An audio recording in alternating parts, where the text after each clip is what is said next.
అది 1917వ సంవత్సరం Russian revolution, Russia విప్లవం జరుగుతున్న రోజులవి.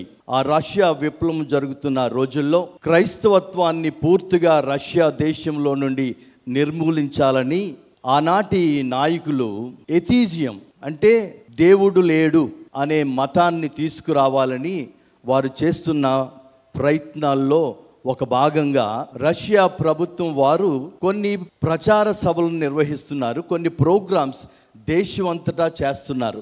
ఏంటి ఆ ప్రోగ్రామ్స్ అంటే క్రైస్తవత్వాన్ని దూషించడం, బైబిల్లో ఉన్న వాటిని దూషించడం, అసలు క్రైస్తవత్వం అనేది వ్యర్థం అని చెప్పి చాలా వేళకోళంగా ఆ యొక్క సభల్లో యేసు గురించి అలాగే క్రైస్తవత్వాన్ని గురించి మాట్లాడుతున్న రోజులు. దానికి రష్యాలో ఉన్న ఒక ప్రఖ్యాతగాంచిన కమేడియన్ దానికి నాయకత్వం వహిస్తున్నాడు.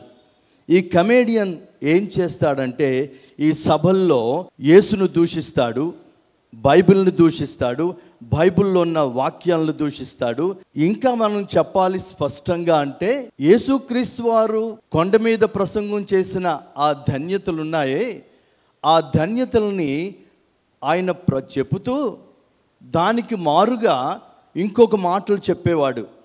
ఆ యొక్క కమెడియన్ మాటల్లో నీతి కొరకు ఆకలి దప్పులు గారు వారు ధన్యులు, వారు తృప్తిపరచబడుదురు అని వాక్యంలో ఉంటే ఆయన చెప్తాడు వాడ్కా కొరకు ఆకలి దప్పులు గలవారు ధన్యులు అని ప్రచారం చేసేవాడు.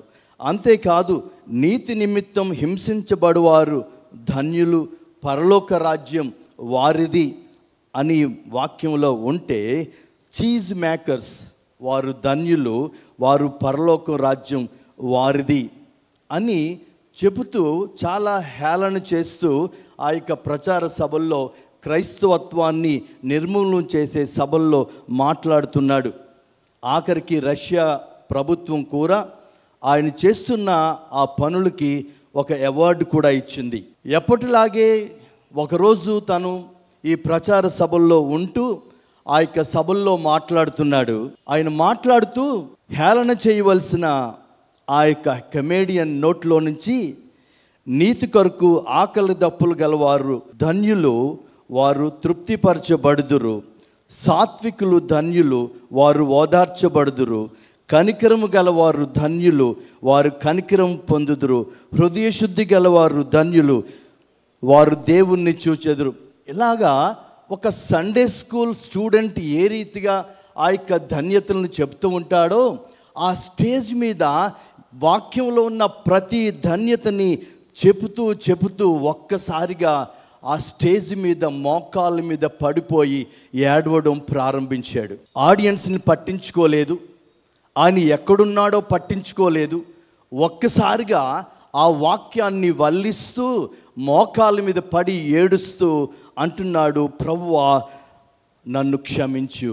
ఆ దినాన్ని ఆ కమెడియన్ పశ్చాత్తాపం పొందాడు, ప్రభువు దగ్గరికి వచ్చాడు, ప్రభువు కోసం జీవించాడు.